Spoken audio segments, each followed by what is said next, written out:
वनों में रहने वाले वो साम्राज्य, मतलब उन्होंने जिनको सबको एक कॉमन नाम से पुकारा, उनको उन्होंने गोंडवाना का समुच्चय का नाम दिया, जिसका तात्पर्य उनसे उन राजाओं से था, वो गिरिजन वनों में रहने वाले राजाओं से था जो स्वायत्त रूप से शासनकाल कर रहे थे। और उसको अगर आप उस वक्त अब आईने अकबरी के साथ कोरिलेट करते, तो उसकी सीमा को अगर आप कोरिलेट करते, तो उन्होंने वैजाग विजयनगरम के कुरूपम को उसकी पूर्वी सीमा माना। मतलब सोचिए, विशाखापट्टनम जो कुरूपम के राजा हैं देव, उनका भी एंसेस्ट्री जो है वो गोंड नायकों से ही है, उसको कुरूपम डायनेस्टी बोलते हैं।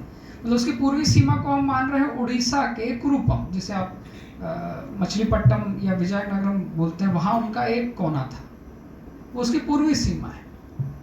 उत्तरी सीमा उन्होंने सोनकच्छ सोनभद्र जिला जो है वहाँ तक माना, पूर्वांचल के नीचे तक। पश्चिमी सीमा को उन्होंने यहाँ रायसेन देवास के आगे तक, जिसे हम आज भोपाल मानते हैं, भोपाल के आगे देवास तक की सीमा को डोनेट किया उन्होंने, जिसके साक्ष्य मिलते हैं। और दक्षिणी सीमा को उन्होंने लगभग तेलंगाना के आधा राज्य, जिसको बोल सकते हैं गोदावरी की नीचे तक की सीमा तक बताया। आप इसका ज्योग्राफिकल एरिया देखें तो आप देखें कि आज के 7-8 राज्यों को मिलाकर, उनके हिस्सों को मिलाकर, इतने बड़े क्षेत्र में उन्होंने गोंडवाना क्षेत्र का शासन कहा। लेकिन जब अंग्रेज आए, या हम अंग्रेजों की बात करते हैं, तो सबसे पहला काम उन्होंने क्या किया?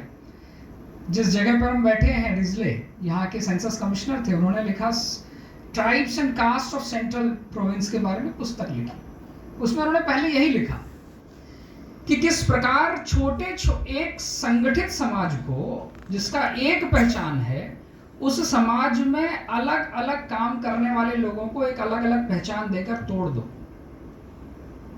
तो जो आज गौंड समाज को आप केवल गोंड नाम से जानते हैं, वो गोंड नाम भी अपने समाज के द्वारा दिया गया नाम नहीं है। इसे सबसे पहले आईने अकबरी में उपयोग किया गया था। लेकिन समाज अपने आप को क्या कहता है? समाज अपने आप को कोयतूर कहता है। क्या कहता है? कोयतूर। कोई मतलब पहाड़ों पर रहने वाले लोग, तूर मतलब योद्धा, पहाड़ों में रहने वाले योद्धा। अपने आप को हम क्या, एक बड़ा विस्तृत नाम है कोयतूर। अब तीन ब्रिटिश प्रेसिडेंसियां थी। इधर से आए तो उन्होंने कहा कि आप कौन हैं, तो उन्होंने कोयतूर कहा। उधर से आए तो उन्होंने कहा कोया। कोया मतलब पहाड़ों पे रहने वाले लोग, इसलिए उड़ीसा में, तेलंगाना में जो उनको कोया कहते हैं। फिर